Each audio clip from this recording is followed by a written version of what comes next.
In the early 90s, as the adult collector action figure market was starting to really kick off, comic book artist Todd McFarlane knew the young adult buyers of his Spawn comic book series were also the type of guys buying action figures at toy stores. To get a foot in the market, Todd met with Mattel Toys to bring a line of action figures based on his comic book characters to the stores. However, the two couldn't work out a deal to get Spawn and other characters into the store, so rather than knock on the door of the next toy company, Todd started up his very own action figure company. A few years before, he was told that without DC or Marvel, he wouldn't be able to make an impact in the comic book world.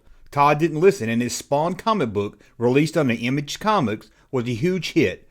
And now he was being told that he couldn't succeed in the toy world without the help of the big toy guys. Todd knew better and started up Todd Toys, releasing figures based on his Spawn comic book characters. Worried that the name Todd Toys might catch the eyes of Mattel's lawyers, who would think it was based on Barbie's younger brother Todd, McFarlane changed the name to McFarlane Toys, and success came quickly. Most of the major department stores stayed away from the more adult-type action figure, but Toys R Us, Spencer's Gifts, Suncoast, Media Play, and other more specialty-type stores picked up the line. Also picking up the line was independent comic book stores across the country. With the success of the Spawn line, the company would grow from doing more than characters from comic books. Soon, McFarlane was doing figures based on the Terminator, Leatherface, The Thing, Freddy Krueger, The Simpsons, The Wizard of Oz, Kiss, The Beatles, and a dozen more. Along the way, almost from the beginning, some of these figures would upset parents.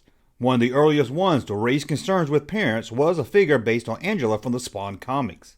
Other figures would hit the market, but none would upset parents and fuel news reports than a figure based on Marv from the Sin City comic book series. There was a few Marv figures released in the line, but the one that really upset people was Marv sitting in an electric chair, and with the press of the button, Marv's eyes would glow and the toy would shake as he was electrocuted.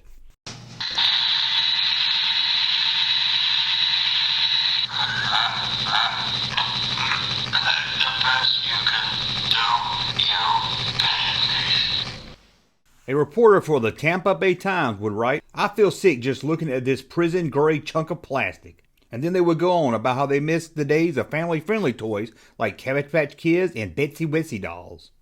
The National Organization for Parents of Murdered Children would ask the question, is this the type of toy we want our kids playing with? For all the upset parents, there were more happy Sin City action figure fans that felt like these people complaining just didn't get it. They didn't know who the figure was based on and didn't understand that action figures was now being aimed for more than little kids. They felt that little kids didn't know who the character was, what Sin City was, or even cared. The figure wasn't made for them.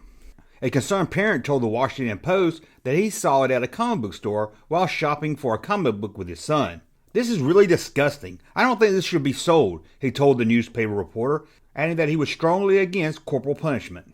A professor of medicine told the New York Post, "It's terrible. It's disgusting." But a kid told the New York Post that it was pretty cool and it reminded him of Frankenstein. The buzz caused more people to seek out the figure, to see what all the drama was about. As parents and family groups urged people to ask stores to pull the figure, they never did, and McFarlane stood his ground with the toy. A few local places said they would not reorder it, mostly just to get a few headlines, but as more people complained about the action figures, collectors wanted it. Today the figure is just another figure of the many figures released by McFarlane Toys. Little even remember the time some parents got outraged by the toy. At the time of the buzz, the figure could sell 3 or 4 times its retail cost. But today, countless are on the secondary market, selling for about what retail was back in 1999, or at times lower. A few years later, in 2005, NECA would re-release the figure with little to no protest from parents or family groups. Well, that's a look at the time a McFarlane action figure upset some really uptight parents. I want to thank you for watching. As always, thumb up so you like my content, subscribe to the channel, and we'll talk again soon. Hey, Junkman channel popping though. Thank you, sir, for that unsolicited testimony.